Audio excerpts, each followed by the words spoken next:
Bonjour à tous, petite vidéo pour vous faire un point réception. Je me marre déjà parce que je suis encore en train comment j'ai un trouble de l'attention. Donc forcément, il y a des moments où je divague totalement et je suis encore en train de faire la même chose que les dernières fois. Alors que je m'étais bien calmée là avec ma semaine de pause, ça m'a fait grandement du bien. Si ça pouvait durer encore, mais bon, l'espoir fait vivre, le rêve est fait pour faire rêver, voilà. Et on va s'arrêter là. Bref, donc point réception, qui dit mois d'août dit rentrée littéraire, mais j'ai été sage pour la simple et bonne raison que j'ai acheté 2 bibliothèques et que financièrement il y a eu autre chose, mais je me souviens plus. C'était pas dramatique, hein, je vous rassure, il y avait rien de dramatique ce mois-ci, mais je sais plus. Ah si, parce qu'il y a un projet Ulule qui devait démarrer aujourd'hui. Et finalement, l'auteur a changé. Je sais pas quand il démarre, ça devait être aujourd'hui, donc moi j'étais au taquet, et finalement, bah non. Mais on verra. Et j'étais d'autant plus sage qu'en fait mon anniversaire arrive, pour ceux qui savent pas, c'est cette semaine en fait qui a lieu. Donc j'attends, voilà. Ma mère m'a encouragé vivement à attendre parce qu'on va en librairie le jour J. En fait, on a un club de lecture qui a lieu le jour de mon anniversaire. Ça m'arrange plutôt bien parce que du coup, je vais faire deux pierres deux coups et j'ai déjà commandé un bouquin. Sachant que la liste de livres que j'ai repérée au mois de septembre est juste atroce. Quand je l'ai vue, j'ai dit je n'ai pas l'argent pour. Soyons honnêtes. Bon, enfin, soit. D'autant que si jamais France Travail ne me finance pas ma formation, je vais être obligée de réduire mes achats. Enfin, je crois, j'en sais rien. Et en fait, à force de me poser la question et de me retrouver face à un mur, j'ai dit, c'est quoi, tu verras à ce moment-là. Voilà. Pour l'instant, je ne m'occupe pas de ça, je n'ai pas envie. Bref, donc on va commencer cette vidéo avec S'aimer dans la grande ville aux éditions La Croisée de Sang-Young Park, qui sont très très bons. Je suis tombée sur une phrase dans ce bouquin, par hasard en feuilletant comme ça. Quand j'ai lu la phrase, je vais tu sens très bon toi. Et il y a des choses sur lesquelles je suis tombée et c'est pour ça que je vais vous dire attention, ne vous fiez pas au titre. Parce que je pense que ce livre va être une critique de la société coréenne, de ce que j'ai aperçu en tout cas en feuilletant le bouquin. Je ne me souviens même pas du résumé et je m'en contrefous. Honnêtement, je préfère partir dans un livre en ayant bien oublié le résumé parce qu'en fait apparemment c'est fortement inspiré de la vie de l'auteur. On a le même âge, hein. J'ai lu juste ses remerciements qui m'ont déjà touché en plein cœur. Je me suis dit, c'est typiquement le genre de personne que je rêverais de rencontrer et avec lesquelles je peux avoir des discussions tellement passionnantes. Euh, c'est un auteur donc, comme je vous ai dit, apparemment il y a un aspect très autobiographique. Est-ce que je peux dire autobiographique ou est-ce que je dis juste biographique? euh, qui est adapté en série, ou va être adapté en série, je pense plutôt qu'on va dire au futur, Love in the Big City, qui est catégorisé en Boys Love. Je vais me méfier de cette catégorisation en Boys Love parce que certes, il va être question de la communauté LGBT+ en Corée du Sud, mais étant donné qu'il y a une grosse critique de la société, euh, apparemment, à un moment donné, on parle quand même de l'ancienne présidente sud-coréenne. Pour ceux qui savent, voilà, vous savez très bien à quoi il va faire référence. En tout cas, j'en n'en doute pas qu'il va en parler. Il y a une phrase que j'ai vue quand je l'ai lue, j'étais oh, c'est beau ça. Ce livre sent bon, les post-it. Mais vraiment, vraiment. D'ailleurs, pour information, vous savez que je co-gère avec Elise Book un groupe littéraire autour de l'Asie. Il sera proposé en lecture commune au mois d'octobre. On pensait le mettre ce mois-ci, mais en fait, je laisse Elise choisir les lectures communes, soyons honnêtes, parce que j'ai pas géré grand-chose ces derniers temps avec ma formation. Mais on a acheté beaucoup de livres en commun sur l'Asie pour la rentrée littéraire, donc on essaie de répartir sur plusieurs mois, déjà pour vous permettre d'acheter les livres si vous le souhaitez. Et celui-là, je trouve, honnêtement, vu le prix, au regard des prix actuels, je le trouve dans la moyenne. Et je pense qu'au regard de la qualité, enfin, ce que je sens, en tout cas, de ce bouquin, je l'ai réservé à ma libraire qui déjà avait envie de rire. C'est le premier que je vais réserver de la rentrée littéraire. Elle était déjà à moitié morte de rire parce qu'elle s'y attendait. Je lui ai pris aussi Vie sauvage de Diane Delfort aux éditions Impulse. J'avais adoré La vague qui vient du même auteur qui était sorti l'année dernière, dont j'ai fait la chronique il y a 2 jours. Non, hier, autant pour moi. Enfin, au bout d'1 an. Genre la meuf, elle l'a lu il y a 1 an. Et ça y est, elle l'a enfin. Mieux vaut tard que jamais. Donc celui-là, voilà, vous savez déjà au mois d'octobre, un de ceux que je vais lire. Je vous en reparlerai très rapidement. J'avais commencé, mais j'ai besoin de changer totalement de genre littéraire là. Donc je vais voir. Bon, c'est même pas je vais voir, c'est que je sais déjà ce que je vais lire. D'ailleurs, pour ce mois de septembre, les lectures communes du groupe littéraire, je vous remettrai les liens en barre d'infos. Si j'oublie, n'hésitez pas à me faire un rappel. Bienvenue à la librairie Yunam de Wang Borum aux éditions Piquet. Ça faisait longtemps que j'avais pas acheté un Piquet. Ce qui est drôle, c'est que ma libraire les a même pas encore eu en librairie, que je l'avais réservé et qu'une autre habituée de la librairie a réservé aussi le livre. Du coup, ma libraire a dû les recommander. Donc on va être quelques-unes à l'avoir lu pour la rentrée littéraire. Je vais essayer de lire d'ailleurs pour le club de lecture, parce que il y en a une au moins qui l'aura lu, c'est certain. Moi je vais lire en priorité celui-là, je pense. Hop, je vais faire une pile des futures lectures d'ailleurs. Là il y a 2-3 livres, l'idée c'était de les lire rapidement, mais comme vous pouvez le constater, ça ne marche pas. La Bedoudaine des Tanuki de Inoue Hisashi aux éditions Zumba. J'avoue que celui-là, je l'avais repéré dans les sorties littéraires Asie, parce que j'étais tombée sur un article qui recensait toutes les sorties littéraires asiatiques, et celui-là fait partie de ceux qui m'ont tapé dans l'œil. Mais j'avoue que quand Elise m'a envoyé parce qu'elle l'a eu en service presse, elle est libraire, c'est l'intérêt qu'elle a. Quand j'ai vu le prix, j'ai tiqué. Je vous avoue, j'ai longuement hésité. Et puis finalement, ma libraire l'a eu. J'étais en formation, et je jure que j'étais en formation et je m'ennuyais. Parce que je vous explique, en fait, je crois, je sais plus si c'est oui, c'est l'avant-dernier jour, puisque moi j'avais fini tout ce qu'on avait à faire. Et du coup, je m'ennuyais faire, mais j'ai regardé sur le site de ma libraire, en fait, ce qu'elle avait reçu en rayon. Et je l'ai vu, le livre. Du coup, j'ai envoyé un mail pour le réserver.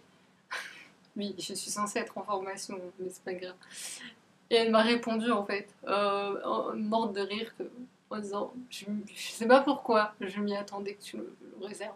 Mais honnêtement, c'est vraiment parce que c'est ma libraire. Je pense que ce serait le Furet du Nord ou autre, je l'aurais pas acheté parce que franchement, le prix, l'intérêt est bon. Mais je pense que c'est celui-là que je vais lire parce que on est dans l'imaginaire et autour des légendes japonaises.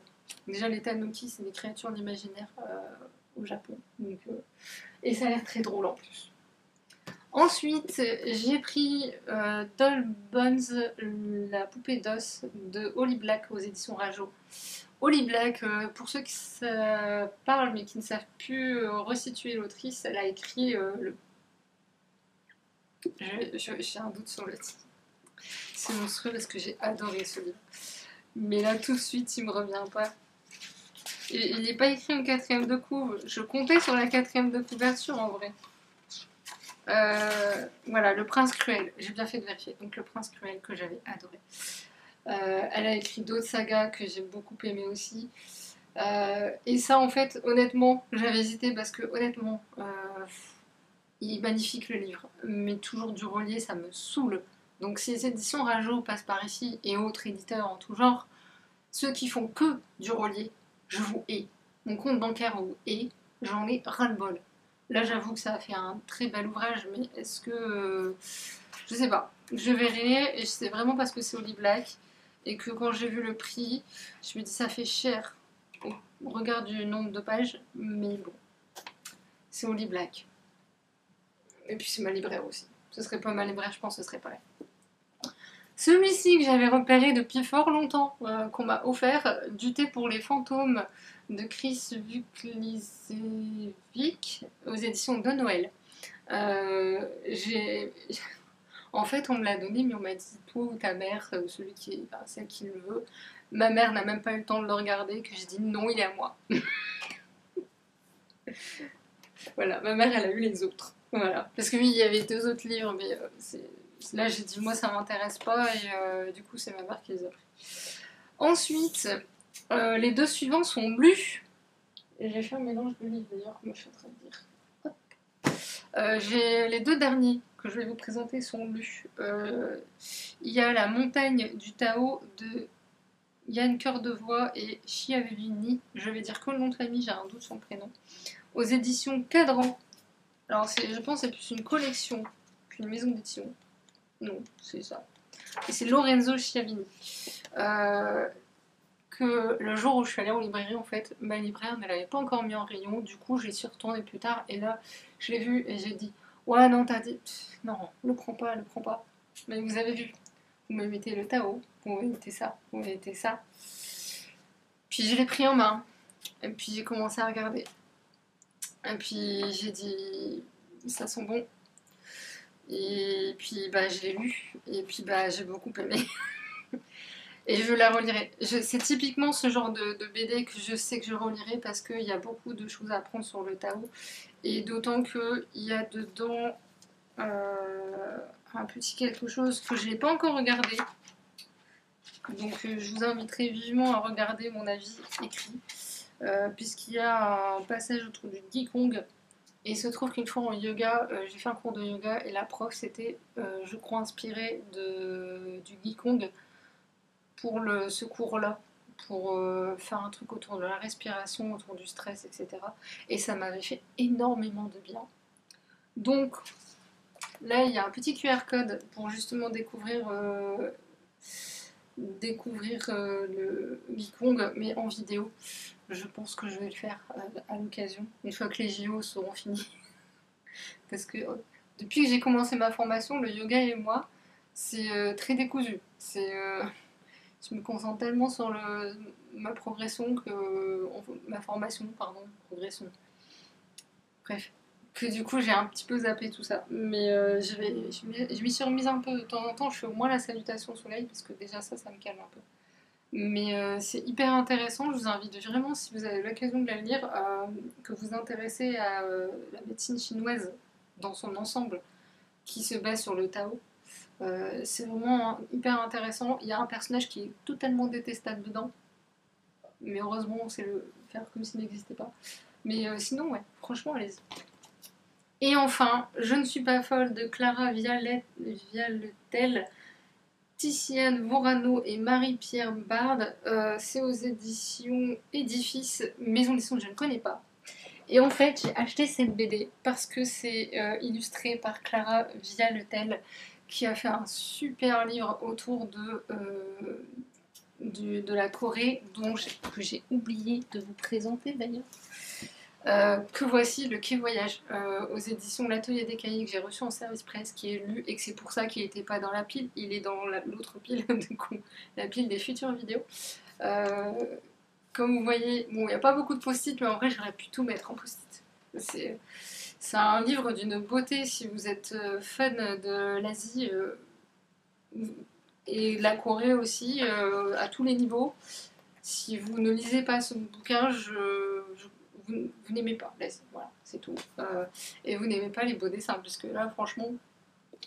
Et du coup, comme je suis complètement dingue de ses graphismes, je me suis renseignée sur son travail. En plus, l'autrice est hyper sympa, si vous avez l'occasion d'échanger avec elle, mais allez-y. Enfin, l'autrice. Oui, là, en l'occurrence, elle est aussi autrice, illustratrice. Ici, elle n'est que illustratrice. Et ici, c'est en fait un témoignage autour de la santé mentale.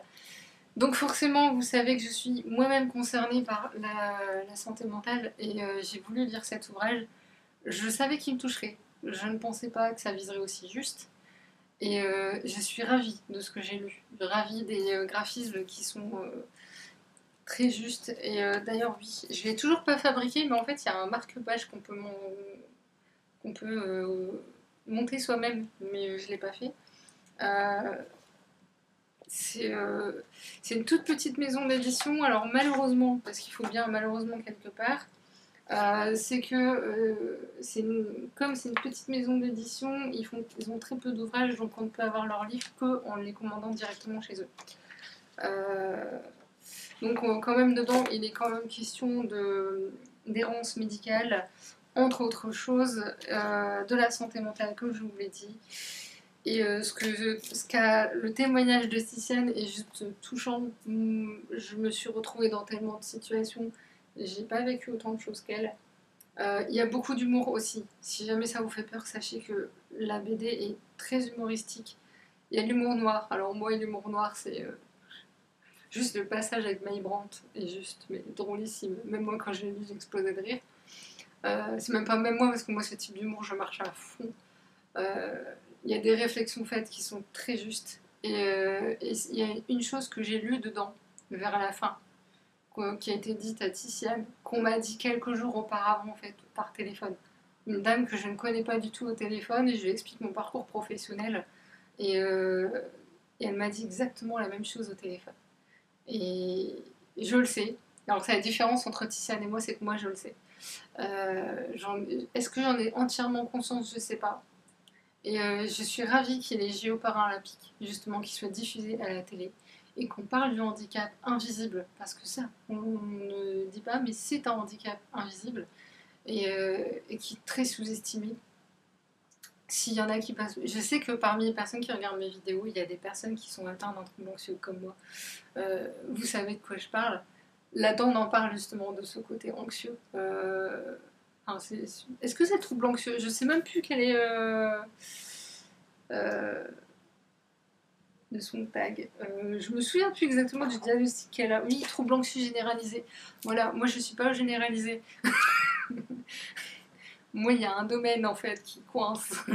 mais, euh, mais je comprends tellement en fait. En voyant ce témoignage, ça me permet d'avoir un point de vue extérieur au moi, à moi du moins. Ça m'a permis de voir les choses sous un angle différent et merci beaucoup. Je vous en reparlerai ultérieurement parce que bon, c'est pas l'objet de la vidéo. Mais si ça vous intéresse, franchement, allez-y. J'essaierai de penser aux liens dans la barre d'infos. De toute façon, je vous mets la liste des livres, puisque je sais que certains veulent la liste des livres en barre d'infos. J'avoue qu'à feu, j'ai la flemme, mais je le fais. Je pense à vous, je fais un effort. Là, ça va, il n'y a pas trop de livres, ça devrait. Sur ce, je vais vous laisser, parce qu'il est un peu tard quand même, il est un peu... ouais, il est plus 10h moins 25. Je vais vous laisser et je vais vous souhaiter une bonne soirée, une bonne journée, et à la prochaine. Salut!